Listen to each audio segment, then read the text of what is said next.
숑이네 책방. 안녕하세요. 숑이네 책방에 오신 걸 환영합니다. 올빼미군, 오늘은 어떤 책을 가져오셨나요? 안녕하세요. 올빼미입니다. 오늘은 서점에 가보면 눈에 금방 들어오는 책을 들고 왔습니다. 손원평 작가님의 아몬드라는 책입니다. 많이들 알고 계시죠? 이 책은 2017년쯤 나와서 지금까지도 변함없이 베스트셀러와 스터디셀러로 독자분들께 사랑을 받고 있는 책입니다. 또 쇼이님은 BTS의 슈가와 RM도 읽었다면서 저에게 강력하게 추천한 책입니다. 그럼 바로 아몬드 책 소개해보겠습니다.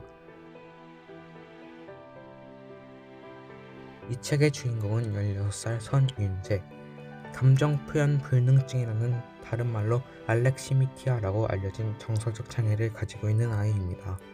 이 장애는 어릴 적 정서 발달에 문제가 있었거나 트라우마를 겪은 경우 발생할 수 있다고 합니다. 또 선천적으로 편도체가 작은 경우에 발생한다고 알려져 있습니다. 근데 이 편도체를 아몬드라고 부른다고 합니다. 책 제목이 왜 아몬드인지 조금 이해가 되시지요? 윤재의 상태가 어떤지 책 속 내용을 잠시 읽어드리겠습니다. 누구나 머릿속에 아몬드를 2개 가지고 있다. 그것은 귀 뒤쪽에서 머리로 올라가는 깊숙한 얼지침에 단단하게 박혀있다. 크기도 생긴 것도 딱 아몬드 같다. 복숭아씨를 닮았다고 해서 아미그달라라든지 편도체라고 부르기도 한다. 외부에서 자극이 오면 아몬드에 빨간 불이 들어온다. 자극의 성질에 따라 당신은 공포를 자각하거나 기분 나쁨을 느끼고 좋고 싫은 감정을 느끼는 거다. 그런데 내 머릿속의 아몬드는 어딘가 고장난 모양이다. 자극이 주어져도 빨간불이 잘 안 들어온다. 그래서 나는 남들이 왜 웃는지 우는지 잘 모른다. 내겐 기쁨도 슬픔도 사랑도 두려움도 희미하다. 감정이란 단어도 공감이란 말도 내겐 그저 막연한 활자에 불과하다.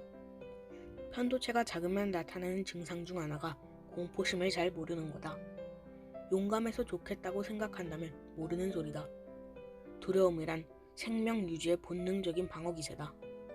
두려움을 모른다는 건 용감한 게 아니라 차가 돌진해도 그대로 서 있는 멍청이라는 뜻이다. 나는 운이 더 나빴다. 공포심 둔화 외에 나처럼 전반적인 감정 불능까지 오는 경우는 매우 드물었다. 불행 중 다행은 이 정도로 작은 편도체를 가지고도 딱히 지능 저하에 소견이 없다는 것 정도였다. 저는 이 책을 통해 감정표현 불능증이라는 장애가 있다는 걸 처음 알았습니다. 내용을 몰랐을 때 책 표지의 남자아이의 표정이 왜 저럴까 했는데 윤재의 이런 사정을 알고 나니 표정 없는 윤재를 제대로 표현했구나 라는 생각에 또 한 번 소름이 돋았습니다. 윤재는 할머니와 엄마랑 함께 살고 있습니다. 16번째 생일인 크리스마스 이브날 비극적인 사건을 당하게 됩니다. 강렬했던 책의 첫 페이지입니다. 그날 1명이 다치고 6명이 죽었다. 먼저 엄마와 할멈, 다음으로는 남자를 말리러 온 대학생, 그 후에는 구세군 행진의 선두에 섰던 50대 아저씨 둘과 경찰 1명이었다. 그리고 끝으로는 그 남자 자신이었다. 그는 정신없는 칼부림의 마지막 대상을 스스로를 선택했다. 자신의 가슴 깊이 칼을 찔러 넣은 남자는 다른 희생자들과 마찬가지로 구급차가 도착하기 전에 숨이 끊어졌다.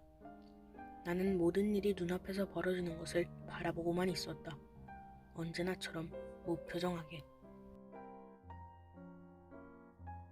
이렇게 윤재의 생일날 할머니와 엄마는 묻지마 살인사건을 당하고 할머니는 그 자리에서 바로 돌아가십니다.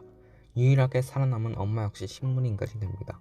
그 후 윤재는 윗집에 사는 빵집 아저씨 신 박사에게 많은 도움을 받으면서 살게 됩니다.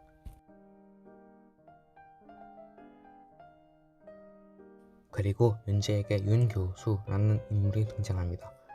아픈 시한부 아내를 위해 잃어버린 곤이라는 아들 행세를 윤재에게 부탁하게 되고 윤재는 그 부탁을 들어줍니다. 어렸을 때 놀이동산에서 엄마 아빠를 잃어버린 후 13년 만에 곤이는 가족과 상봉을 하게 되는데 곤이는 아들 행세를 하는 윤재가 미워 괴롭히게 됩니다. 그러면서 그 과정에서 둘은 친구가 됩니다. 또 같은 학교에 다니는 도라라는 여자친구도 윤재 앞에 나타납니다. 도라에게 호감이라는 어떤 감정을 느끼기 시작하는데 윤재는 고니를 통해 죄책감과 고통이 무엇인지 알게 되고 도라를 통해 꿈과 사랑을 조금씩 알게 되면서 윤재는 힘들지만 괜찮은 관계를 맺으면서 성장하게 됩니다.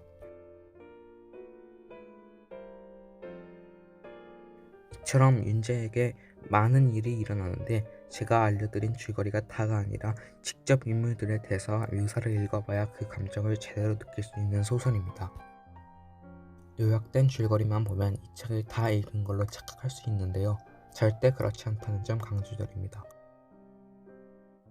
이번 책은 첫 장부터 강렬하면서 마지막까지 한순간도 눈을 뗄 수 없게 한 책이었습니다. 쫑있는 책방 구독자분께 초강추드리는 책입니다.